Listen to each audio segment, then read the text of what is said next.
I'll introduce my first speaker. We can begin, and उसके बाद अपनी बातें चलती रहेंगी. So, without much ado, let me introduce our first speaker, Dr. Gururaj Deshpande. So, Dr. Deshpande is a venture capitalist and an entrepreneur who is best known for co-founding Chemsford, MA-based internet equipment manufacturer Syracuse Networks, the Deshpande Center for Technological Innovation at MIT, and the Deshpande Foundation. Dr. Deshpande was also appointed by President Obama to the co-chairmanship of the National Advisory Council on Innovation and Entrepreneurship, a group established to support the US President's innovation strategy. Dr. Deshpande holds a BTech in Electrical Engineering from IIT Madras, an ME from University of New Brunswick in Canada, and a PhD from Queen's University in Canada. I request all of you to join your hands to please welcome Dr. Deshpande. Before that, I would like to invite Nishith Bhai on the stage to welcome Dr. Deshpande. Hi Desh, how are you? Nishith Desai here. Can you hear me? Hi Desh, so wonderful to see. You look like a lawyer, yeah? You're in a law office somewhere. You're on mute, you're on mute. Can you see me? Can you see me? Okay, there. Hey Desh, how are you once again? Yeah, well, thank you, you know. Can you see me or not? Can you hear me okay? Yes, you can. We can all hear you well. Thank you. Okay. Thank you for coming at a short notice and making adjustment during celebrations, a wedding celebration you're attending, and finding time to talk to us. But really delighted and excited to have you here. So please go ahead. Thank you, Nishith. So, you know, because I wish I could be there with you in person, because it's more interactive and I can talk about things that are of interest to you. But maybe I'll just talk for a few minutes and maybe have some questions and answers, if that's possible. Yeah. You know, I think Nishith is always a visionary thinker and thinks globally and so on. So maybe let me start there. You know, the world has 7 billion, almost 8 billion people now, out of which about 2 billion people have disposable income and 5 billion don't have disposable income. And making the difference of the lives of both of those groups of people is what all of us try to do. Entrepreneurship, legal, accounting, doesn't matter what it is, social entrepreneurship, is trying to bring about a difference in the lives of those 7 billion people. But the way you bring about a difference in the lives of the 2 billion people who have disposable income is a little different than making a difference in the lives of those 5 billion people. So what's the difference? The difference is when people have disposable income, they're Googling for solutions. So if you want to make a difference in their lives, you have to compete for that opportunity because they have options. And therefore, if you take a solution to them, it has to be something new. So innovation becomes very important. And when that innovation meets relevance, you have impact. You have an organization that can actually have an impact on the lives of those 2 billion people. So I think, and that's the business that most of us are in. You know, we try to bring solutions that don't exist in this world and make them possible. So innovation plus relevance is equal to impact. And that's been my career. And that was our first philanthropic effort in MIT. And then we rolled out a nationwide program in the US, and we're duplicating that program in India right now. And we can talk about that later, if that interests you. But then when you talk about the other 5 billion people who don't really have disposable income, they're just struggling to get through the day.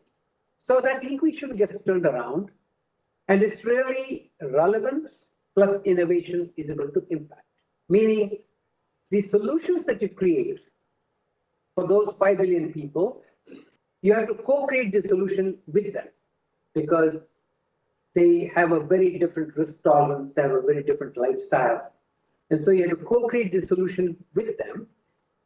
And then the innovation, you don't need a patentable, groundbreaking, the most competitive solution, but you need the most relevant solution for those people.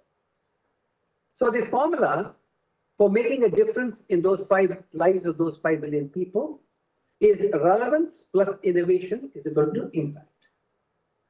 And to test out this experiment, we started a program in Hubli, which is halfway between Mumbai and Bangalore in Karnataka, called the Social Innovation Sandbox. So the idea was to co-create the solution with the people and then scale it. So that effort has been going on now for about 15 years. So now we have 1,000 people on the payroll. We have about 4 campuses, 300,000 square foot skilling campus, 100,000 square foot incubator, and so on. So it's a fairly well-structured infrastructure and about 1,000 people working on the payroll. And what we're trying to do is to come up with solutions that can scale. Because one thing I noticed about the for-profit and the non-profit sector is that in the for-profit sector, because customer pays for the solution, it's a very powerful feedback loop. So if you do things that the customer doesn't want, you don't survive. And so that powerful loop always keeps you grounded and keeps you doing things that are valuable to your customers. And also execution excellence becomes very important. If you serve bad masala dosa for 2 days, you're out of business. And so execution excellence is given, relevance is given, but then you may lose compassion along the way in the for-profit sector. You may lose compassion for the environment, for the people, and so on. Whereas in the non-profit sector, typically the beneficiary does not pay for what you provide. And so you lack that strong feedback loop from the people you're trying to help to what you're doing. And therefore, the execution excellence does not exist in that sector. In fact, both US and India have close to 3 million NGOs, and I would say most of them are non-performing assets. They don't really accomplish much. So in some ways, the nonprofit sector is a land of the living dead. There's no M&A, there's no Chapter 11, and therefore, it really lacks that execution excellence. So the theme behind what we're doing is to bring the execution excellence to the nonprofit sector and bring the compassion to the for-profit sector, because that's what we need to do to create a stable, vibrant society. So let me just give you, we work in 4 sectors. We work in skilling, agriculture, entrepreneurship, and micro-entrepreneurship. So I'll just give you one example of the program that's scaling, and maybe then I can take some questions and answers. So, a lot of the farmers in India, their productivity is pretty low. It's on an average, it's 1/8 of what the people do in Israel. And one of the biggest multiplier of income is water. So we actually get quite a bit of water in the region, let's say in Hubli, Dharwad. We also work in Telangana. There's good 60, 70 centimeters of rain, but you don't have the water when you need it. So we came up with this idea, which is not a new idea, to build these farm ponds. So if we dig a hole that's 100 feet by 100 feet by 12 feet, it's enough rainwater to irrigate 5 acres of land and get 2 crops. So Ratan Tata was visiting Hubli. He had come to our conference in 2013. And when I mentioned this, he gave us 5 JCB machines. So over the next 2 years, we built about 150 of them, learned how to do them, and also made sure that actually it does double the income of the farmers. Over the next 6 years, we built 5,000 of them, where the farmer paid 75% and we paid 25%. We meaning the foundation and the other CSR and so on. And we just launched a program to do 100,000 of them, where the farmer pays an upfront 20%. It's roughly about a lakh. So he pays 20,000 rupees. And we get 80,000 rupee loan from SBI and HDFC Bank. And then we work with the farmer to make sure he returns that money within a year or two. Because this has scale now, it gives us an opportunity to inject more and more innovation into the process. So we also built a rural transformation technology center in Hubli, from which we track about 30 satellites. So we track about a petabyte of data every month. And given any piece of land in India, we can recreate the history of water for that land for the last 12 years. So that helps us locate an ideal location for the farm pond, manage the logistics to build these farm ponds. So far, we've done 7,000 of them. And this year alone, we're going to be adding 8,000 of them. And we're scaling the program because it's amazing how much impact that particular program has, not only on the income, but also in terms of the groundwater and just the environment in general. So it's now beginning to have the scale to be able to absorb a lot more financial engineering, technology, and so on. So the relevance plus innovation is a starting point. And if you really come up with some scalable solutions that have an impact, then you get an opportunity to use a lot of the things that we learn in the business of running that 2 billion people. We also do skilling. So we have, a lot of the kids, young men and women from rural India, they graduate, but none of them get jobs.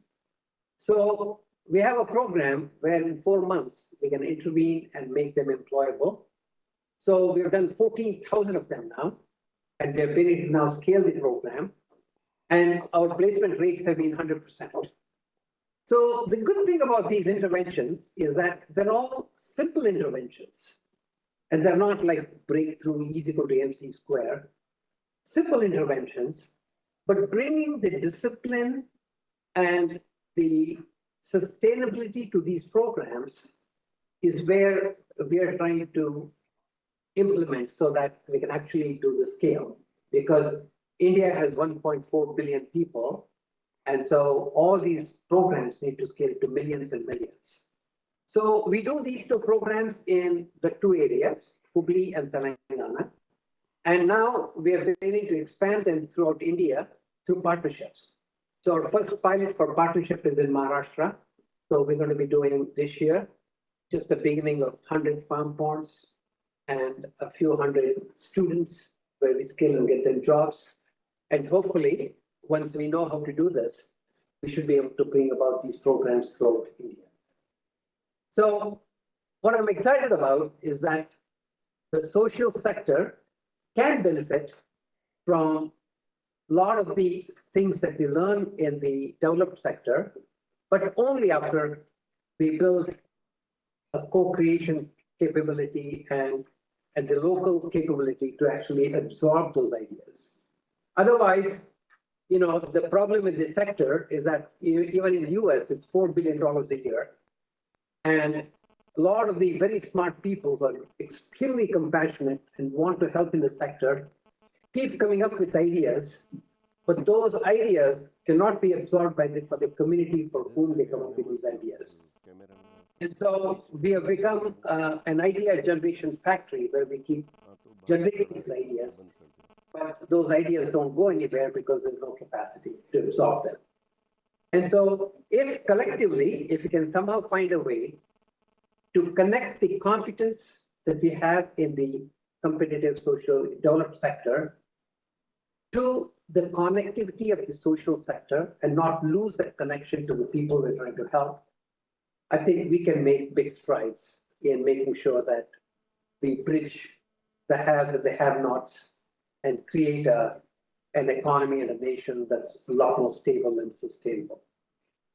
So, Nishith, with those comments, I would love to hear some comments and questions from the audience if that's possible.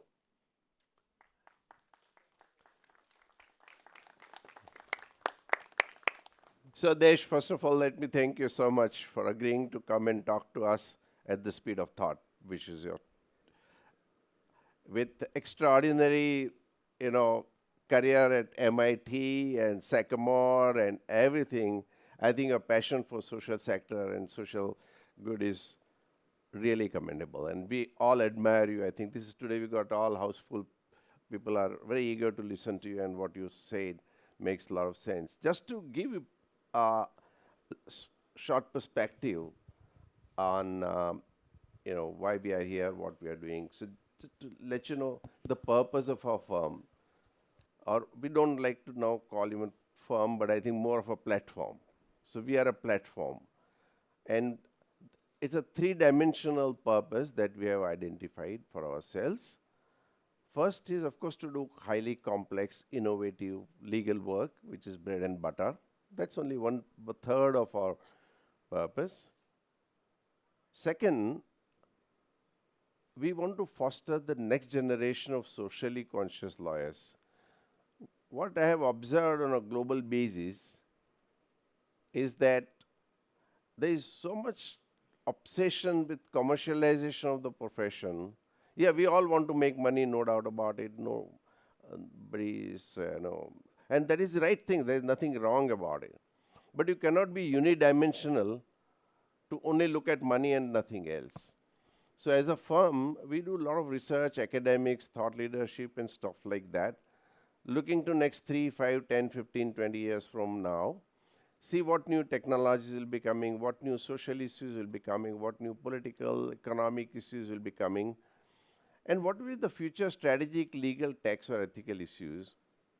But at the end of the day, we serve the society.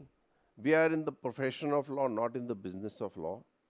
In profession, intellectual quotient, passion for serving the society comes first, and of course money comes, but the second. In business, money comes first, and I'm not demeaning business, don't get me wrong for a moment, but I think primary driver is profit, okay?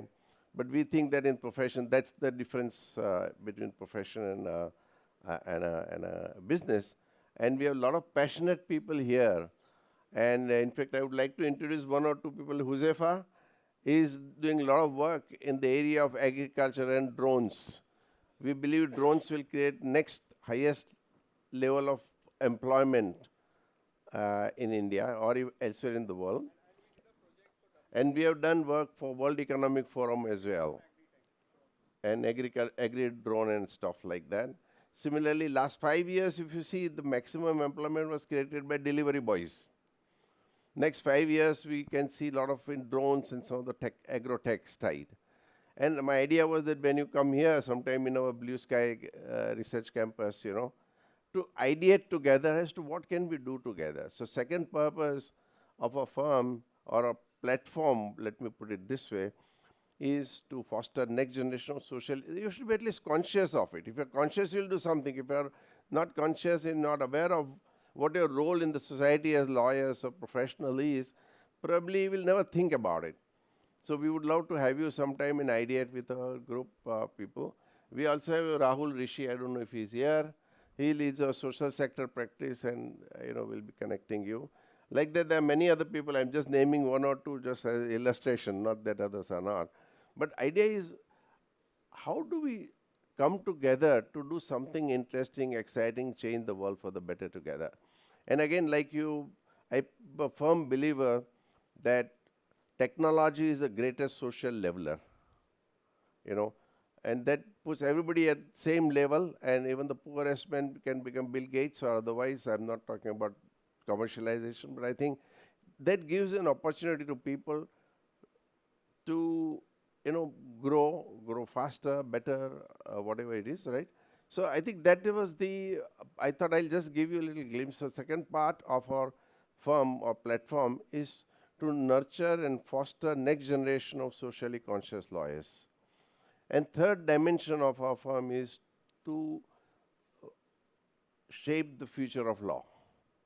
As in fact, we had Professor Yunus here some time ago, and he said that you shape the world that you want.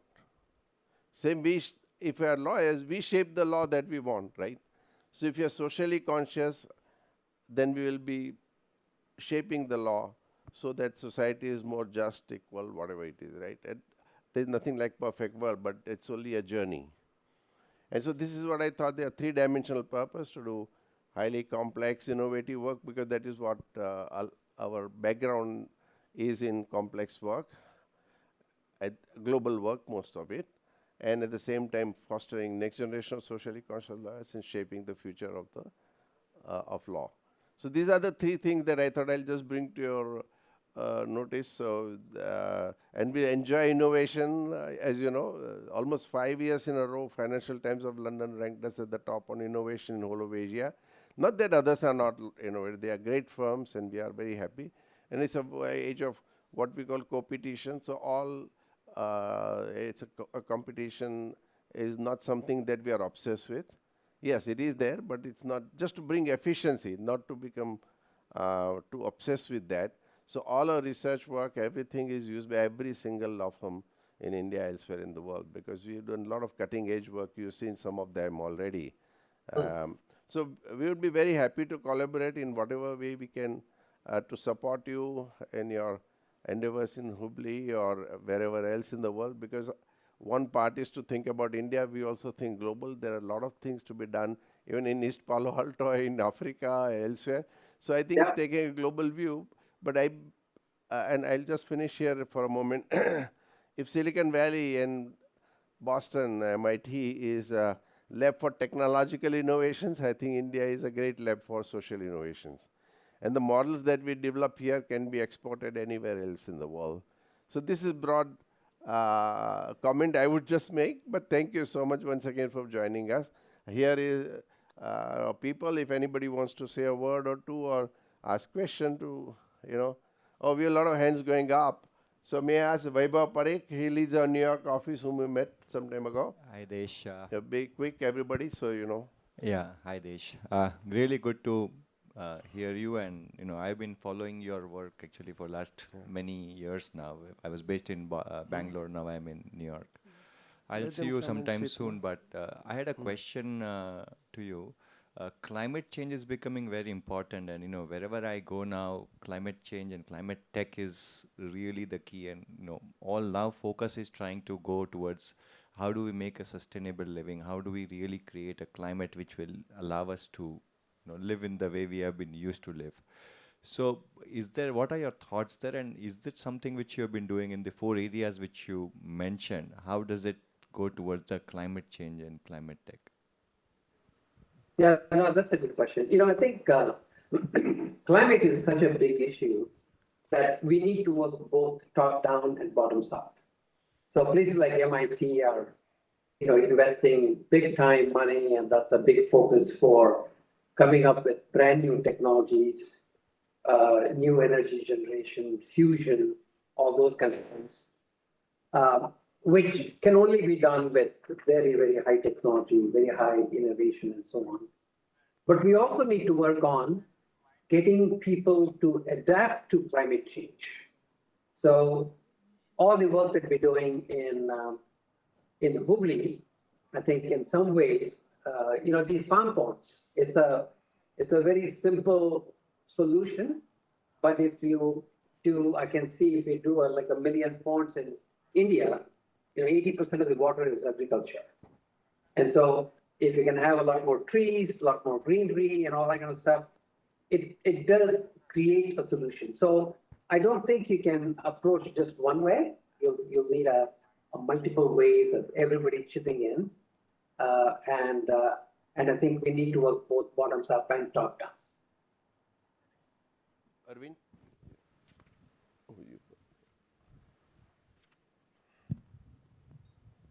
Sir, that was a very nice expose of your work that you're doing in Hubli. I really had 2 questions. One, and most of us are non-engineers, and you said that you were using satellites, to help with water distribution. Could you explain how the satellites are being used? That's one question. And second, what you are doing personally there, is it philanthropy or is it impact investing? Meaning, are you expecting some sort of a minor return from this? Well, this is mostly philanthropy. We put in, probably in the last 15 years, we spent over 450 to 500 crores. So it's a significant investment, but it's all philanthropy.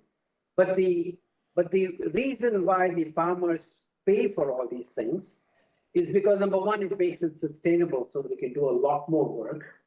Secondly, it brings ownership. Skin in the game is very important. And also it brings dignity, because now they have a voice. If they don't like something they're doing, they can speak up. And what the satellites do is that, they work in different spectrums. Some of them take pictures, which is the visible spectrum. And then there's a whole bunch of other spectrums at which they keep scanning the Earth. So for example, the photographs, there's a satellite that goes around India and it clicks every part of the India once in 5 days. So if you give a piece of land, and then so it's 5 days, so it's about 60, 70 photographs a year, and for last 12 years, so you get 720 photographs. And if you just play them as a video, you almost get a video of water for the last 12 years for that piece of land. But then there's a lot more sophistication, because you can, there are certain things that are more visible at different frequencies. And also you get a broad perspective of what's going on.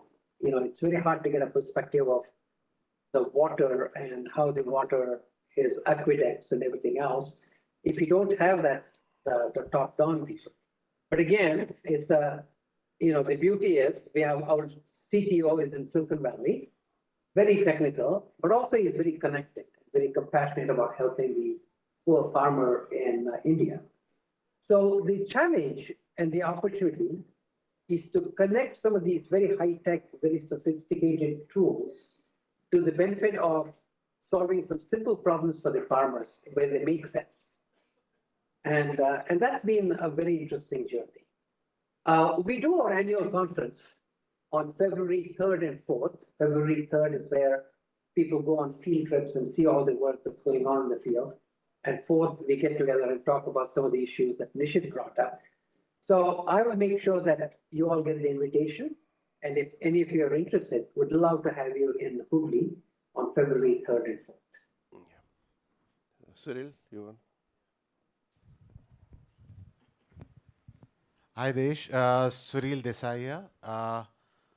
My concern is that, while we are bringing these kind of products to market, right, and you are expecting the users to pay some kind of a fee, but some of the farmers in India are so heavily indebted that we have a huge case of farmer suicides. And, we have these issues and, by bringing more such solutions, it's a great thing, don't get me wrong. But isn't it increasing the burden of debt on these already people who have absolutely nothing, and, they're using their fertilizers to kill themselves and their entire families at one go?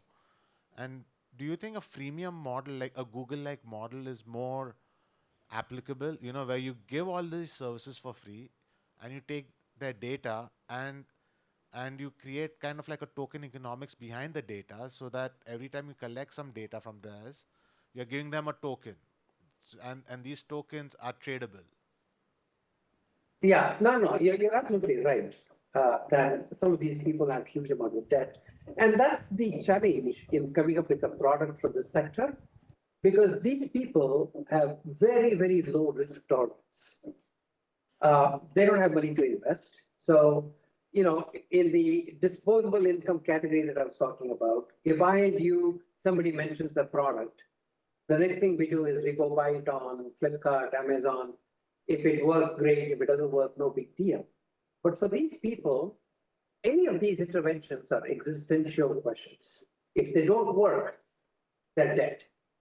And so I think you have to absolutely remove that risk tolerance from this solution. So it's almost like you have to guarantee that if you did this, you will get that much more money.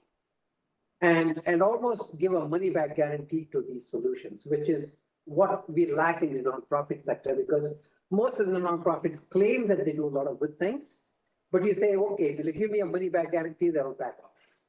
And I think developing these solutions. So right now, we're doing these farm ponds for people who have 3-4 acres of land and can afford to pay for it. But it's not always the case, like when we train students and everything else. If somebody is below the poverty line, and if it's still, if the solution is applicable for them, you can start turning the knob and make it a little bit of their contribution, a lot of charity and so on.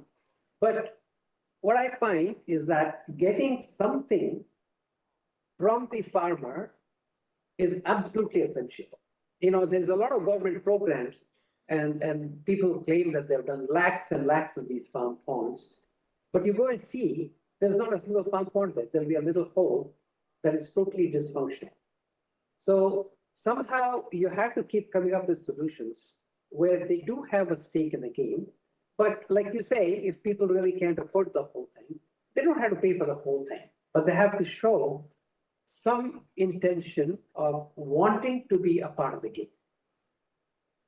So developing these solutions, and then slowly, I think this is another thing. For example, skilling when we do, if you go to a college, nobody gets a job. And then we find that a third of the people, we call them green, amber, red. So the top 1/3 are fairly capable, and within like 3-4 months intervention, you can get them a job. The next category, yellow category, you have to work a little bit harder, but maybe you can get them a job. But the bottom 1/3 are the people who really are very, very difficult to work with because they just don't have the desire or the skill. And also you may have to create new jobs, new types of jobs for them. And so in the social sector, there's always a conflict. Do you help the people? The social sector always wants to help the people who need it the most. So the people who need jobs the most are those red category people who need the most help.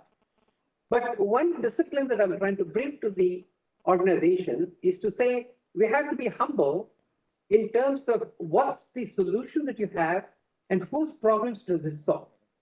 Obviously, solving the problem of employability for those people in the green category is easier than solving the problems for the red category. And even in the green category, there's millions and millions of young men and women in India who could benefit. So the approach that we are taking is saying, okay, we understand that our solution is not capable enough of helping the most disadvantaged. So let at least help the green, but not stop there. Start developing the products for the amber and then slowly for the red and so on. So just bringing a very disciplined approach to the social sector, I think is what will probably bring about a systemic change. In fact, in some ways, that's the difference between a social worker and the social entrepreneurship. Social worker, they have so much compassion, they go to a village and then they say, I'll do anything that it takes to help these people. And they do. But every intervention is so specialized that they can maybe help 5 people, 10 people at the most, but they don't scale. In the social sector, because you're trying to come up with a solution that helps a lot of people, it does not really help everybody. And having that discipline to know where you can apply your intervention is very important. Yeah, thank you.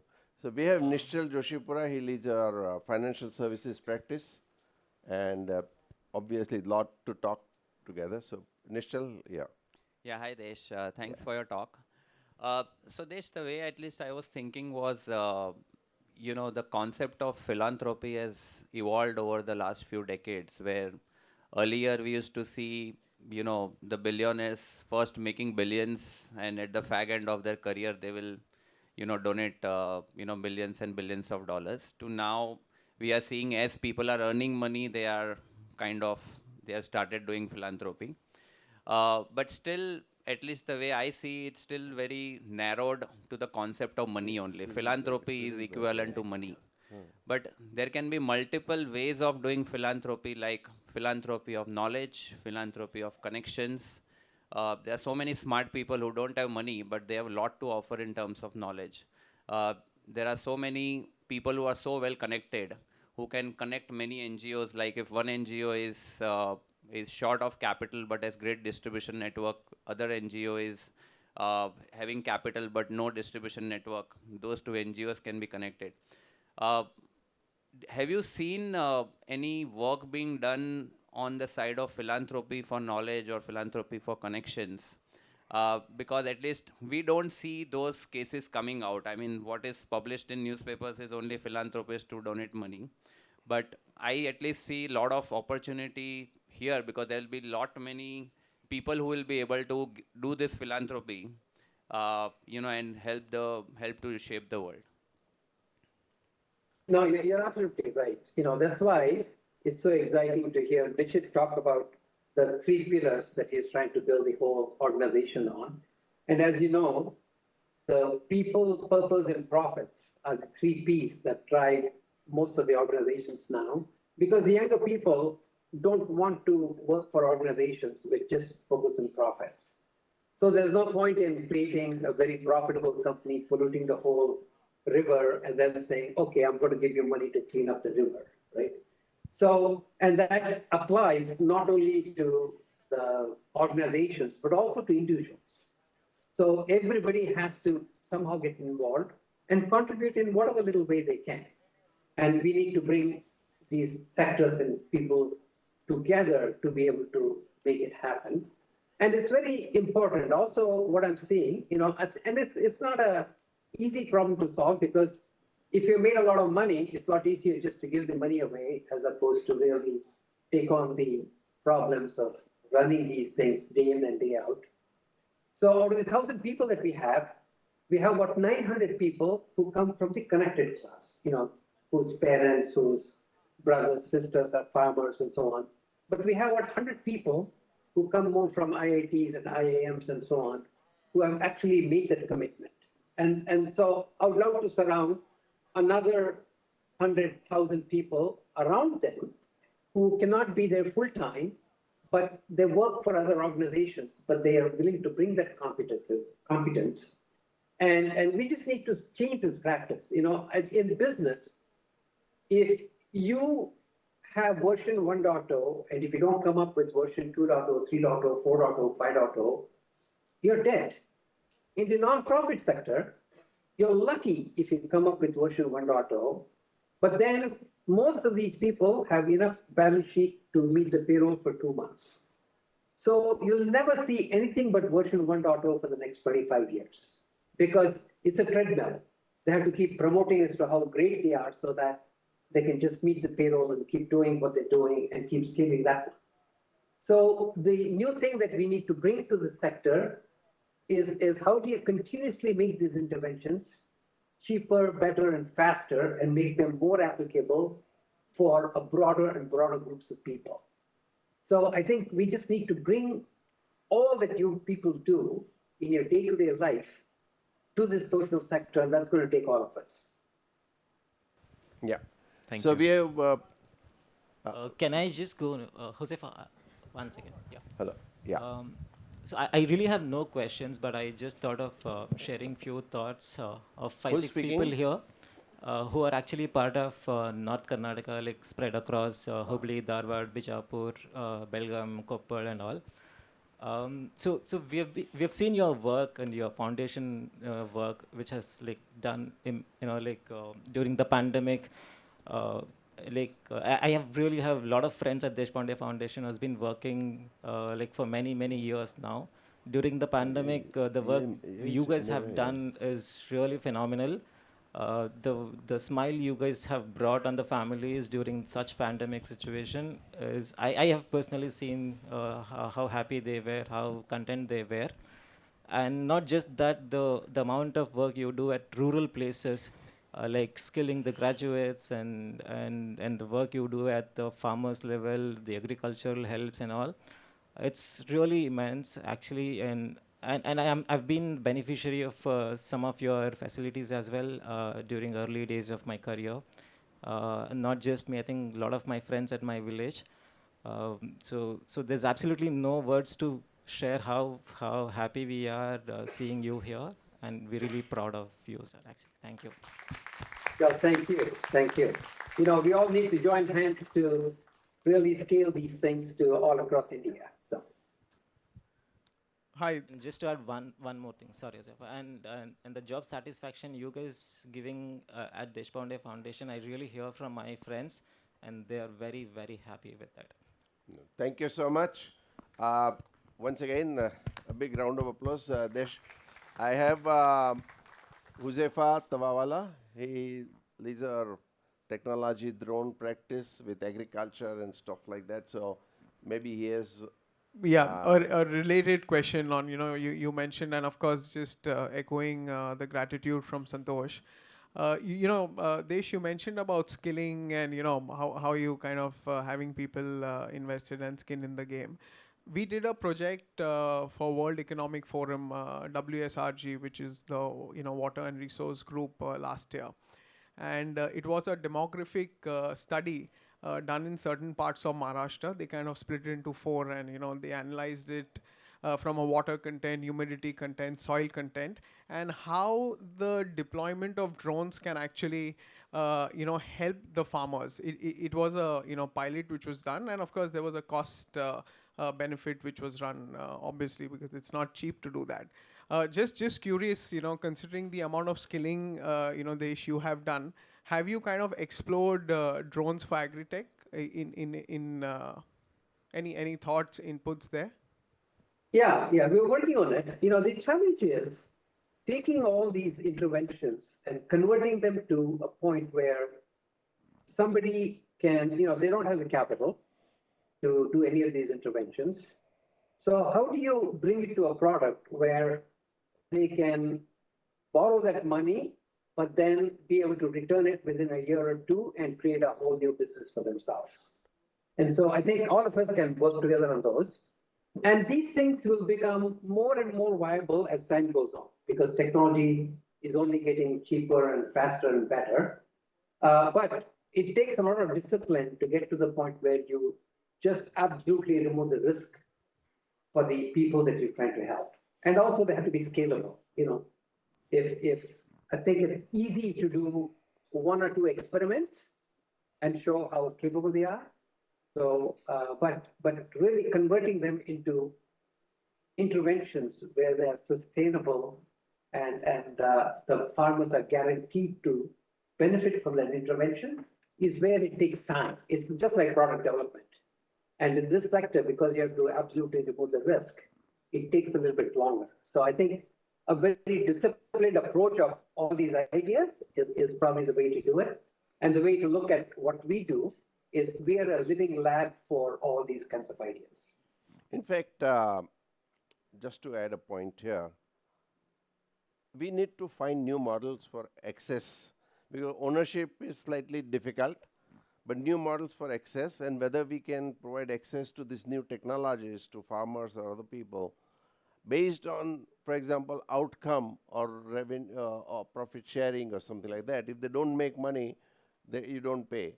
But if they pay, then so we can have some intervention together, finding not only technology is always there, but technology without a business model will not work.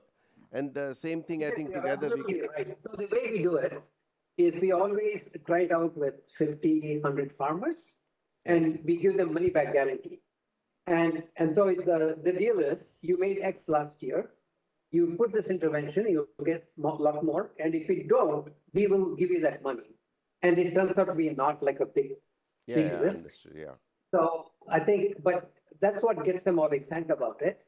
And once you prove it a couple of times, then it'll become viral. Yeah.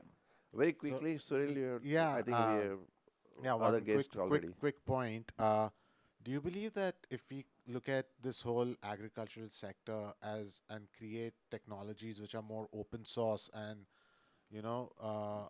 we've seen the model of software as a service work really well, and channels like GitHub and all of that are really bringing in this whole Web3 revolutions of sorts.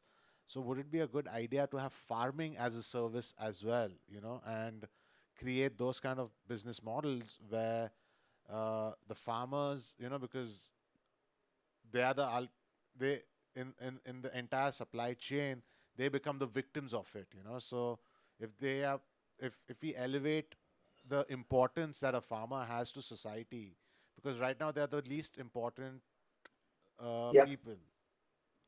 No, you're absolutely right. It's the right way to go, but it's going to take effort from both sides. It's going to take effort from technologists to make them more useful, easy to use, and so on.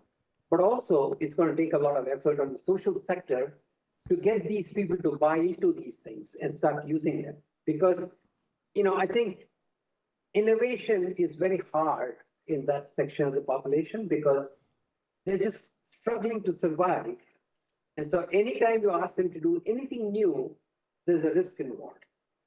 And so you need both. You need the connectivity, you need the ability to engage with the community and get 5 people to try it, make them successful, and then 10, and then 15, and then 100, and then 1,000, and then it goes viral.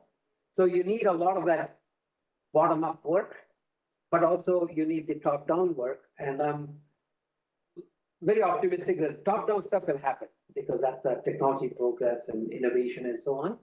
But we also need to pay equal attention to the absorption of those ideas that we will come up with. So I think that's, we can close it here at this point in time. They're so nice of you to have come at the speed of thought, as I said, and really appreciate your intervention here. And we are all Thank you very excited. much. You've got a room full of people, and congratulations on building a company with the 3 pillars, which is very important. Yeah. And we look forward to working with everybody in the auditorium there. Yeah, most welcome next time when you get time, and enjoy wedding celebrations of your relative. Have good time, and thank you so much for being with us. And Prakhar, your Shire MC, most welcome to him to close it maybe. Thank you.